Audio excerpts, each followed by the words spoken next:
cristianismo es? Hoy vamos a hablar de este aspecto sin el cual no se es cristiano. Este aspecto se llama restitución.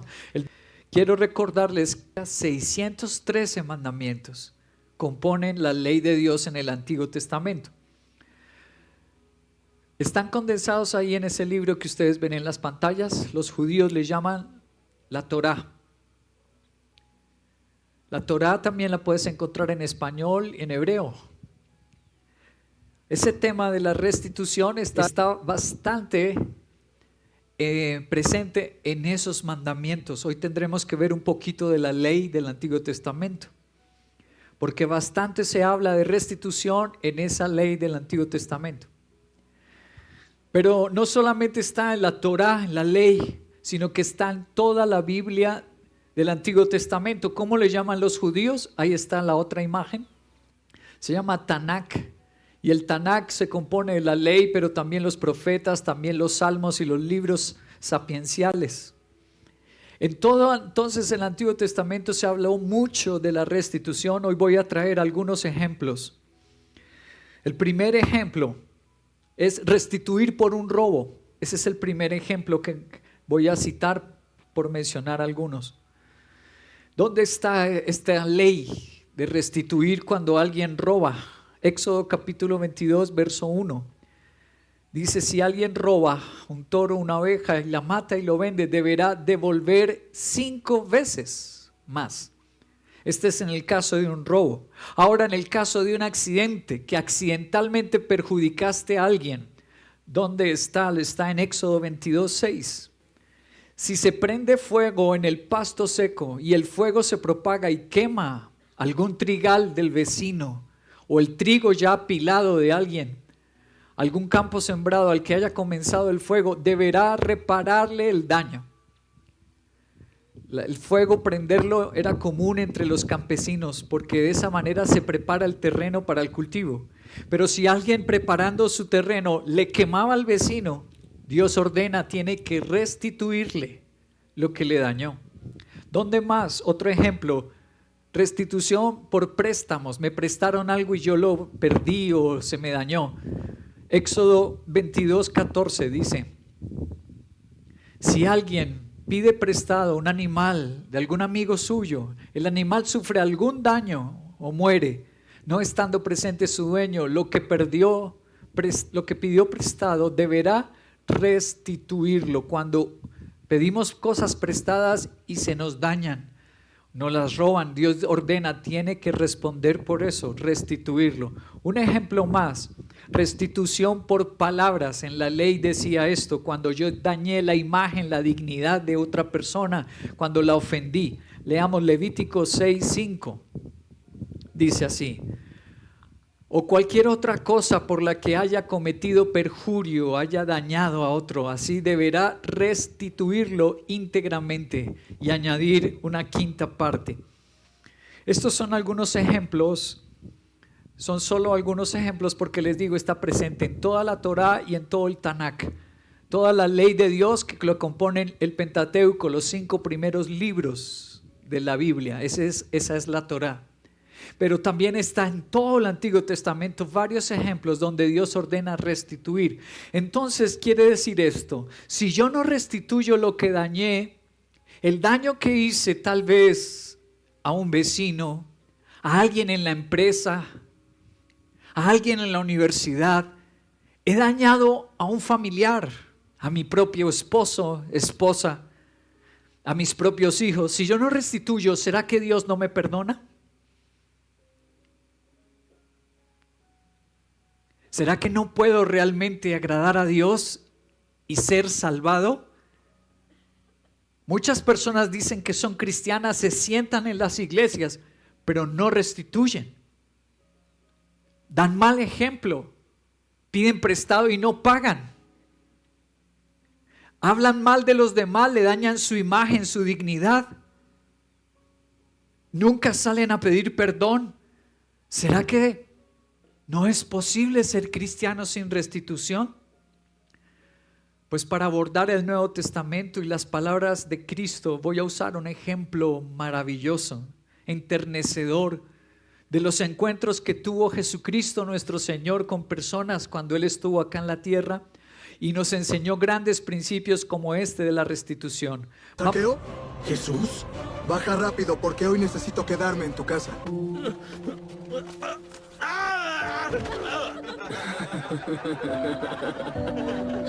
¿Estás bien? Perfecto. Señor, no sé qué decir. Será un placer y alegría recibirlo en mi casa. Gracias. ¿Escuché bien? ¿El Mesías se va a hospedar en la casa del peor de los judíos? Qué conmovedor encuentro, ¿verdad? Ese árbol que vieron en la película fue muy bien pensado. Quien hizo esta escena lo pensó muy bien. Efectivamente, en Jericó todavía existen esos árboles sicomoros. Es una madera fina, es una madera que usaban los egipcios para enterrar a las momias, a los faraones. Es una madera fina y el árbol es grandote, gigante. Así como lo vieron en la escena, así se debió subir este hombre que era de baja estatura. Por su gran anhelo y su curiosidad quería ver quién era Jesús, si era Dios verdaderamente o no, si era el Salvador y el Mesías o no. Vamos a ver esta enseñanza tan conmovedora en el Evangelio de Lucas capítulo 19. Dice, Jesús llegó a Jericó y comenzó a cruzar la ciudad. Resulta que había allí un hombre llamado Zaqueo, jefe de los recaudadores de impuestos, que era rico. Estaba tratando de ver quién era Jesús, pero la multitud se lo impedía, pues era de baja estatura. Por eso se adelantó corriendo y se subió a un árbol sicomoro para poder verlo, ya que Jesús iba a pasar por allí. Llegando al lugar, Jesús miró hacia arriba y dijo, Zaqueo, baja enseguida, tengo que quedarme hoy en tu casa. Así que se apresuró a bajar y muy contento recibió a Jesús en su casa. Al ver esto, todos empezaron a murmurar, ha ido a hospedarse con un pecador. Pero Zaqueo dijo resueltamente, mira Señor, ahora mismo voy a dar a los pobres la mitad de mis bienes y si en algo he defraudado a alguien, se lo devolveré 4 veces la cantidad que sea. Hoy la salvación ha llegado a esta casa, le dijo Jesús, ya que este también es hijo de Abraham, porque el Hijo del Hombre vino a buscar y salvar lo que se había perdido. Todas las personas se burlaron, vieron ustedes en la escena, se reían cuando Zaqueo se cayó. Qué cosa tan interesante es que lo que decían mis abuelos María y Miguel era verdad. El que se ríe de última ríe mejor. Se rieron de él, pero en la casa de ninguno de ellos fue Jesús. De ninguno de esos burlones que se sentían más dignos y mejores. Se sentían más santos y mejores personas que aquel pecador llamado Zaqueo. Pero en ese peor pecador sí fue Jesús a su casa. De ese que se estaban burlando, ¿se han burlado alguna vez de ti? ¿Se han burlado cuando tú has cometido un error? Cuando tú has caído, hay gente que te ha señalado de una manera hiriente y ofensiva y te ha dicho, mírelo quién era ese. O peor, te han dicho, así lo quería ver. Pues esta es la escena de este hombre. Este hombre sabe que la gente no lo quiere. Sabe que hizo cosas indebidas y encima de todo se le ríen. Pero en medio de esas burlas hay uno que lo ama entrañablemente. Hay uno que vino para darle una oportunidad. Hay uno que se va a manifestar en esta Semana Santa para darnos a todos una oportunidad. Y su nombre es Jesús, Jesús de Nazaret. Quiero que miremos al detalle los versículos 10 y 2 de esta historia. El versículo 10 dice, Él vino a salvar lo que se había perdido. Jesús vino a los perdidos. Pero el versículo 2 dice que el perdido era jefe de los recaudadores de impuestos. Esta frase, jefe de los recaudadores de impuestos, es explicativa, explicando el trabajo de este hombre Zaqueo. Pero vamos a ver el nombre técnico, ¿cuál era? Leamos la versión Reina Valera del 60. Dice, él era jefe de los publicanos, así le llamaban al trabajo de él. era un publicano. Pero empiezo con el primer principio que nos muestra Cristo. Y es que el cristianismo es también para los más odiados. Cristianismo no es solamente para la gente que hace todo bien y que es bonita y que aparentemente no falla y no peca. El cristianismo no es solo para esa gente. El cristianismo también es para personas que reciben burlas, desprecio de la sociedad. También y principalmente es para ellos, para los perdidos, entre los cuales se contaban los publicanos. Voy a apoyarme en un teólogo inglés del siglo XIX, pueden ver su imagen. Su nombre es Arthur Samuel Pick. Fue el primero en dictar crítica bíblica y exégesis bíblica en una de las 10 mejores universidades del mundo en este momento, es decir, la Universidad de Manchester, en Inglaterra. Este es un gran hombre, un erudito. Él dijo así: parece que hay una vena triste de ironía en las palabras del maestro. Jesús está siendo irónico, dice, cuando habla. Podemos leer entre líneas algunos pensamientos como este: los sacerdotes y los fariseos no me quieren. La gente que viene de cuna cristiana no me quieren. La gente que habla bonito y que se sabe la Biblia no me quieren. Pero estos miserables, despreciados y odiados me dan la bienvenida. ¡Wow! Qué conmovedor lo que dice Arthur Pick. Increíble. Este hombre no era un sacerdote, este hombre no era un gran maestro de la ley.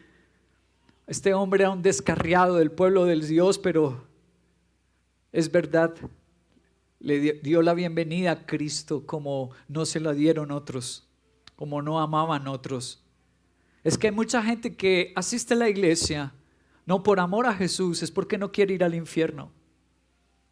Asiste a la iglesia y busca a Jesús, no es porque quiera adorarlo y servirlo, no, es porque Dios le mantenga un matrimonio, le cuide los hijos, por no enfermarse, porque le cuide la economía. Este parece ser el caso de muchos fariseos de esa época, sacerdotes de esa época. No tenían pasión por Dios ni amor por Dios. Todo lo cumplían muy bien, sí, pero Jesús sabía cuál era el motivador por el que ellos cumplían muy bien, y era por ellos mismos.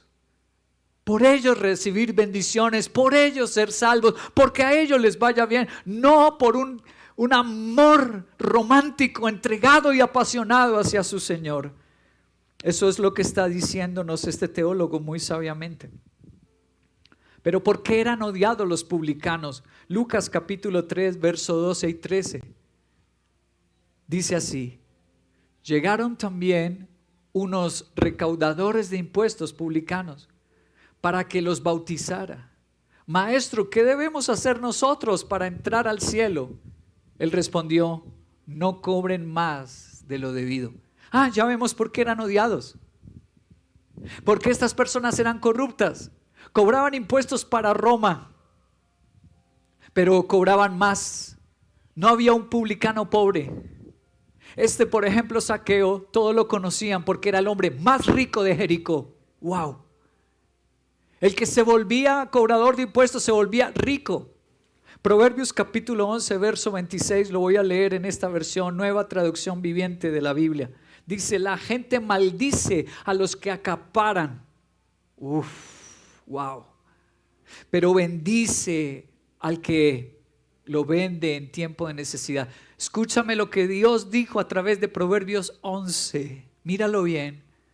Cuando alguien es tacaño, cuando alguien es egoísta, va a terminar bajo maldiciones. Y cuando alguien es generoso, cuando alguien no piensa solo en sí mismo, esa persona termina bendita, recibe muchas bendiciones.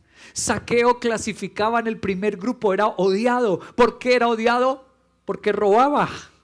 No solo por ser rico, sino porque su riqueza se la ganaba con extorsión. ¿Y qué dice la Biblia? ¿Qué le pasa a esa persona que es tacaña, avara, solo piensa en sí mismo? Termina recibiendo muchas maldiciones de las personas. Ahora, ¿qué decía la ley de Roma acerca de un publicano? Les traje la ley de Roma de esa época. Tenemos una muestra de la ley romana al lado izquierdo y al lado derecho a Tito Flavio Vespasiano, uno de los emperadores que tuvo Roma, la ley decía, publicani dientur qui publica ventugalia. En español, los recaudadores públicos son los que pagan los impuestos públicos. Les decían publicanos o en latín publicani, como lo pueden leer allí. Vespasiano viene de un padre publicano. Así se hizo rico el padre del emperador Vespasiano. El publicano más famoso tal vez que tuvo Roma, el papá de Tito Flavio Vespasiano. Se llamó su hijo Vespasiano, el padre se llamaba Sabino.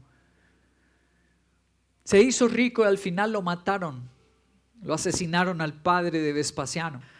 Ahora vuelvo a la enseñanza en el versículo 8. Dice que Zaqueo respondió en la casa, ahora mismo voy a dar a los pobres la mitad. Devolveré 4 veces la cantidad a quien haya defraudado. 2 conceptos. Primero, voy a ofrendar la mitad de mis bienes a los necesitados. Y el segundo concepto es, voy a devolver 4 veces lo que robé, lo que gané mal con extorsión. Es decir, que él está dispuesto a restituir ¿a quién? Al que le hizo daño, pero ¿a quién más? A Dios. Dar a los pobres, ofrendar, era un mandamiento de Dios y él es de familia judía. Él es del pueblo judío. Entonces lo primero que él hace es, voy a restituir todos estos años que yo no he ofrendado. Que yo no he dado lo que Dios me dijo que diera. Voy a dar la mitad de lo que me gané porque yo no he diezmado, yo no he ofrendado. O sea, lo primero que restituye es a Dios. Y después dice, y al que le haya hecho daño. Entonces restitución es a Dios y restitución es a los hombres. A los dos. No puedo decir que restituí si solamente me puse a cuentas con el banco, con el que le debía, pero ¿y con Dios?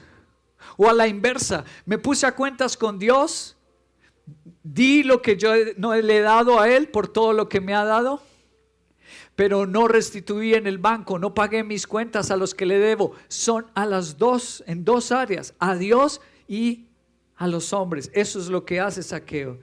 Me encanta que Jesucristo haya llegado a personas, como dice Arthur Pick, los peores y los más odiados. El segundo principio entonces es cristianismo es para los peores, pero que restituyen. En el teólogo Joseph Samuel Excel, inglés también, del siglo XIX, tenemos su comentario hermoso, corto pero certero. Dice, así como el sacerdote en el santuario o el rabino en la escuela bíblica, el odiado publicano, siendo trabajador de Roma, podría vivir para ganarse la sonrisa de Dios. ¡Uy, me encantó! Creo que en el colectivo existe este pensamiento, que las personas ricas son las más carnales, que las personas ricas son las peores y más tacañas, avaras, y se van a condenar. ¿De dónde surge este pensamiento que los ricos no pueden agradar a Dios? Este teólogo está diciendo que sí puede agradar a Dios, aunque le trabaje a Roma, aunque sea un publicano, que puede agradar a Dios y que se dedicó a hacerlo, Zaqueo. ¿De dónde entonces surge el pensamiento que los ricos se condenan? Mateo capítulo 18, versículo 18. Lo voy a leer en 2 versiones, la Nueva Versión Internacional y en la Nueva Biblia Viva. En la Nueva Versión dice, cierto dirigente le preguntó a Jesús, maestro bueno, ¿qué debo hacer para heredar la vida eterna? Para ir al cielo cuando me muera. En la nueva versión le dice dirigente, pero la Nueva Biblia Viva lo explica mejor. Dice, uno de los jefes de los judíos. ¿Escuchas eso? Este hombre no trabajaba para Roma. Este hombre estaba en la iglesia. Era líder. Este hombre era espiritual, digámoslo, como un fariseo, como un sacerdote o como un maestro teólogo. ¡Wow! No era un empresario, un comerciante como Zaqueo, que trabajaba para el mundo, para Roma. No. Este hombre se dedicaba a la iglesia, en las cosas de Dios, y la iglesia vivía. ¿Y qué pasó con este hombre? Sigamos la enseñanza. Versículo 20 al 25. Ya sabes los mandamientos, le respondió Jesús: no cometas adulterio, no mates, no robes, no presentes falso testimonio, honra a tu padre y tu madre. Todo eso lo he cumplido, dijo, desde que era joven. Al oír esto, Jesús añadió: solo te falta una cosa, vende lo que tienes, repártelo a los pobres, tendrás tesoro en el cielo, luego ven y sírveme. Cuando el hombre oyó esto, se entristeció mucho, pues era muy rico. Al verlo tan afligido, Jesús comentó: qué difícil es para los ricos entrar en el reino de los cielos. En realidad es más fácil que un camello pase por el ojo de una aguja que un rico entre en el reino de los cielos. Ahora ya sabemos de dónde ese pensamiento de que los ricos no van al cielo, de que la mayoría se van a ir al infierno. ¿Por qué? Porque el rico se entristece de compartir. Voy a mostrarles esta verdad. Un rico que se preocupó más por él mismo, se condenó. Pero hubo un rico que le preocupó más la sonrisa de Dios y él se salvó. ¿Qué clase de ricos queremos ser? Hubo un rico que trabajaba en la iglesia, era líder espiritual y se sabía la Biblia, pero él le dolió dar ofrendas. ¿Qué pasa cuando restituimos? Una de las razones por cual la gente piensa en la riqueza y cuida la riqueza, una de las razones es porque así voy a darle estudio a mis hijos, porque así voy a comprar una casa para mi familia. ¿Qué ironía es esta? Escúchenme, que el rico que no es rico con Dios, que no es capaz de darle a Dios lo que es de Dios, se perdió su familia. Pero el rico que le da a Dios, que prefiere perder la riqueza por tener a Dios, mira lo que le pasa. Vuelvo al versículo 9 de nuestra historia. Hoy ha llegado la salvación a esta casa, le dijo Jesús. ¡Wow! Yo pensé que era mi riqueza la que salvaba a mi familia, le daba estudio a mis hijos. No, hay hijos que con estudio y con carro y todo bonito se degeneran. El rico que sí da a Dios, el rico que restituye a Dios y a los hombres, ese sí cuidó la familia y salvó su familia. Increíble. Hechos de los Apóstoles, capítulo 16, verso 31. En la Nueva Traducción Viviente dice: cree en el Señor Jesús y serás salvo tú con toda tu... ¡Wow! El que restituye sí salva la casa. El que acumula y dice: no es para mi familia, que por eso yo no doy diezmos, por eso yo no doy ofrendas, por eso yo no restituyo mis daños, porque tengo que cuidar mi familia, la va a perder. Pero el que si está dispuesto a restituir, la va a salvar. Hechos de los Apóstoles, capítulo 11, versículo 14. En esta versión Reina Valera actualizada dice: el cual te hablará palabras por las cuales serás salvo tú y toda tu casa. Ser cristiano y restituir sí me asegura que la casa se salvará. AJ Griffin, I'm calling him the X Factor. Griffin is really coming on as the NBA draft option. Important man coming off the bench for Coach K. Blocked by Griffin. He has earned extra minutes and he's getting them tonight. Followed up and the slam by Griffin. What a back this thing. Griffin, the three, and it's good. Just like that, you start to cut into the lead. How about that for your...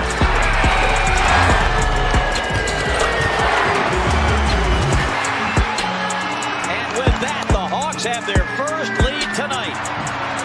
Third three, second of the season for Griffin. Blocked from behind by Griffin. A virtuoso performance from his freshman, AJ Griffin. Good evening and welcome to Barclays Center. ¿Quién es Adrian Jr. Griffin? Ahí lo dice, este titular dice, le explica los motivos que le han llevado a la retirada de la NBA a sus 21 años. Resumiendo, he dejado el baloncesto para seguir a Jesús. Dejar el baloncesto me ha permitido dedicarme a la iglesia a tiempo completo y a servirle con todo mi corazón. Puede que a los ojos de mucha gente esto sea una derrota, pero quiero que todos sepan que estoy muy emocionado.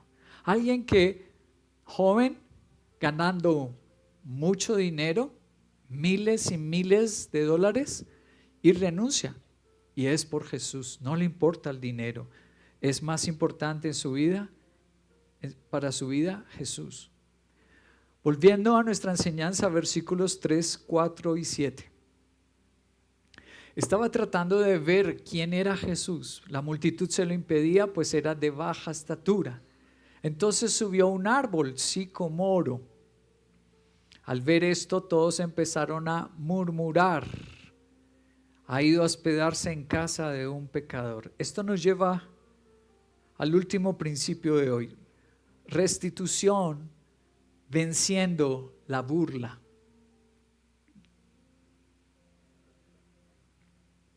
Como vimos desde la primera imagen, desde el primer video, ser un hombre tan rico, estar subido en un árbol, era el hazmerreír para las personas. Pero añádele a eso en este momento, cuando recibe a Cristo en su casa, dice que todos empezaron a murmurar. ¿Qué tan vulnerable eres tú a que la gente se burle de ti? ¿Y al qué dirán de ti? ¿Será que me llamarán un fanático o una fanática? ¿Que me lavaron el cerebro? ¿Qué tan vulnerable eres tú en esta era de las redes sociales, donde la gente busca exhibir y exhibir para que lo aprueben? Porque cristianismo sin este enfrentamiento y que puedas vencerlo no es cristianismo. Si tú buscas la aprobación de los demás y solo te importa cómo te vean los demás, no vas a ser cristiano. Va a ser difícil que sigas a Jesús. Él se despojó, Zaqueo, de que la gente le llamara rico, de que las personas hablaran contra él por recibir a Jesús en su casa. Tú abrirás cuando llegues a tu casa una conexión con Dios y dirás, yo soy cristiana. Gente con tanto dinero como Adrian Jr. Griffin, el que acabamos de ver, joven, y dijo, yo soy cristiano frente a las cámaras de todas las noticieros de Estados Unidos, frente al mundo entero. Ahora, ¿qué pasará contigo si te avergüenzas de ser cristiano y te importa mucho que se burlen de ti? Me quiero apoyar en este diccionario. El diccionario ilustrado de la Biblia se llama. Él es el compilador y el editor de ese diccionario, Alonso Luckward. Ya falleció, vivió en el siglo pasado. Dame la siguiente. Este hombre es tan importante, el día de su muerte, mira, los periódicos sacaron su fallecimiento, le decían sus amigos Fonchi, su nombre era Alfonso, pero le decían Fonchi Luckward. Y lo que dice este teólogo erudito que ganó tantos premios con ese diccionario, dice así acerca de Zaqueo: queriendo ver a Jesús subió a un árbol sicomoro, pero fue Jesús quien lo vio a él. La decisión de Jesús de ir a posar en su casa le trajo, estaba en negrillas resaltado, muchas críticas. En la casa de un pecador, este era el concepto que tenían los publicanos, eran muy odiados por los judíos. ¿Estás dispuesto a enfrentarte que digan, oye, pero dejaste la Semana Santa?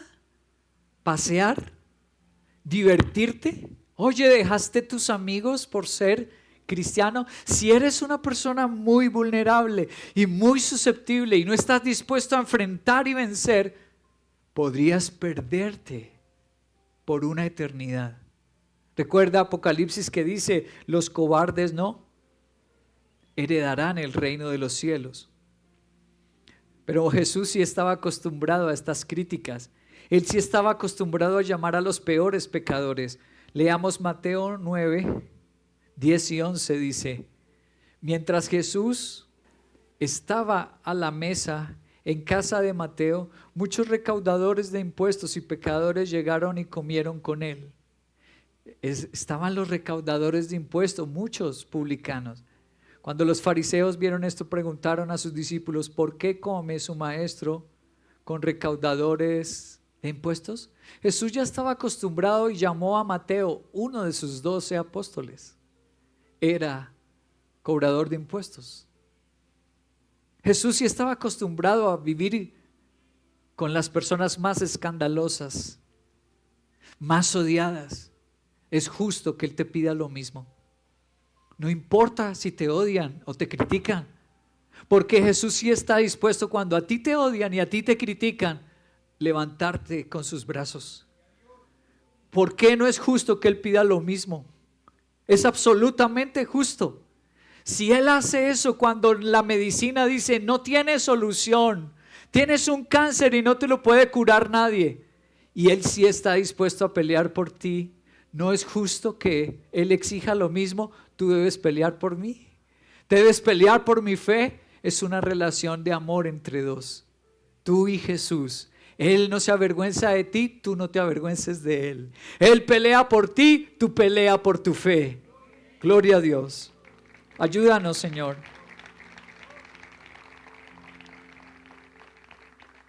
Termino con un saqueo de nuestra época, que hace 2 semanas el New York Times, el CNN y todos los diarios del mundo, en Inglaterra, en Australia, en la China, lo publicaron. Su muerte hace 2 semanas murió.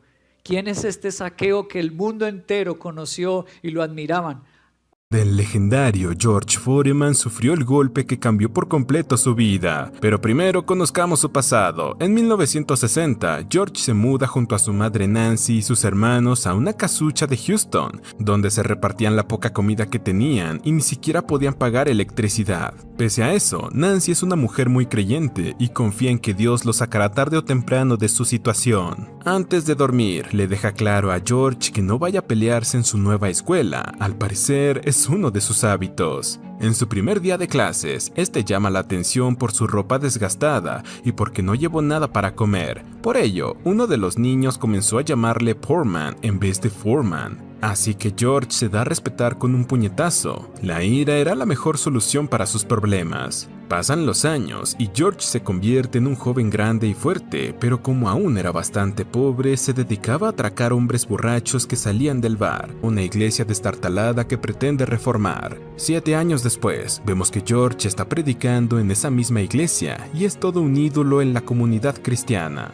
Contra todo pronóstico, George se convierte en el nuevo campeón mundial de peso pesado más viejo de la historia, con 45 años, un récord que se sostiene hasta la fecha.